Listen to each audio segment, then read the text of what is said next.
Magandang araw at ito ang unang serye ng Pacham Food Vlog. Ganda ng panahon ngayon parang may naisip akong masarap na lutuin ngayon. Ginataang lang kakaya. Tara, pulungin na agad ang mga tropa at nang magkaalaman na. Let's go! At dahil hindi na tayo mapipigilan, simulan na agad natin kasabay ang pinakamabilis nating unprepared na house tour. So yan, kumakain na muna si tropa, pakabusog muna siya. So ito na nga, wala pa tayong bako dyan. At ito, tignan natin yung mga nakuha natin. Yung mga nakulimbat natin galing sa mahiwaga nating taniman. So ito, may puso tayo, may saging na saba. So marami tayong pwedeng gawin dyan. At ito yung ating main event. So yan, hiwa, sindi. At syempre, buhusan natin ng sabaw. So palambutin muna natin yon.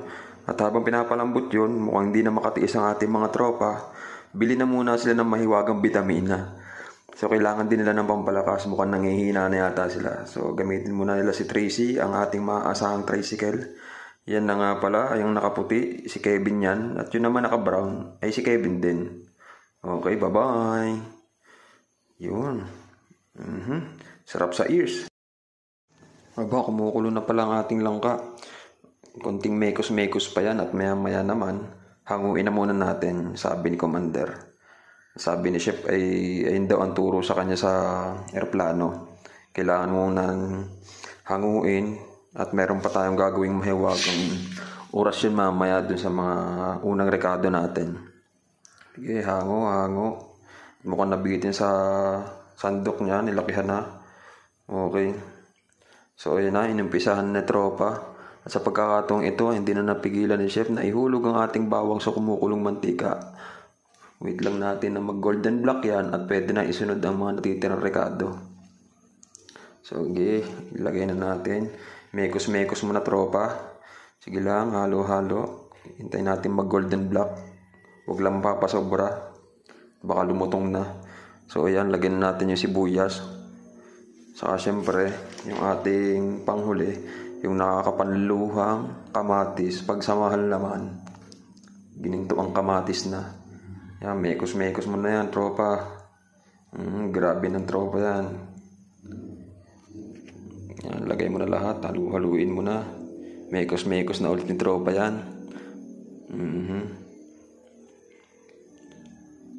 Yan. Ayos ang pagkakahadali mo dyan, tropa. Ikaw nang bahalang dumiskarte. Okay, see. O baka gusto mo na rin tikman. At dahil dyan, pwede nang isunod ang ating malambot na langka. Okay, see. Ilagay mo na lahat. O, yan. Halo-halo na ulit. Mekos-mekos. Nilagyan na ng paminta. Okay, see. Yan, sabayan mo na ng halo. Sabayan din natin ng konting iglas. Okay. Oops, exhibition muna. Behind the backbone. Uy, wala pang 5 seconds. Ayos na ayos yan. Yan, mekos-mekos muna ulit. Okay, tirisin na ang sobrang hinog na siling love you. Para may konting thrill naman pagkain mamaya. Sabay paid sa mata, joke lang. Konting mekos-mekos pa ay lagyan na ng Himalayan salt. Himalayan salt. Himalayan salt pala tawag doon. Yan, mekos na naman. Wari ko na may magkakaigi na ito. Yan, at ibuhos na ang unang dagta. Okay, see, wait lang. Hintayin natin pagkakumulo na. Hintayin natin siyang kumulo. Yan, kitang-kita na yan. Ibuhos na naman ang pangalawang dagta. Pagkakumulo na ulit yan. Ayun ang ating hihintayin. Yan, walang yung ganda na. Di pwede mo nang ihulog yung ating sekretong sangkap. Bawal na banggitin yan at constipational yun. Siyempre, paboritong ulam pagka may sakuna. Hindi mawawala yan. Kalamidad at sakuna ay ang paborito talaga. Ibuhos na bago pa makawala.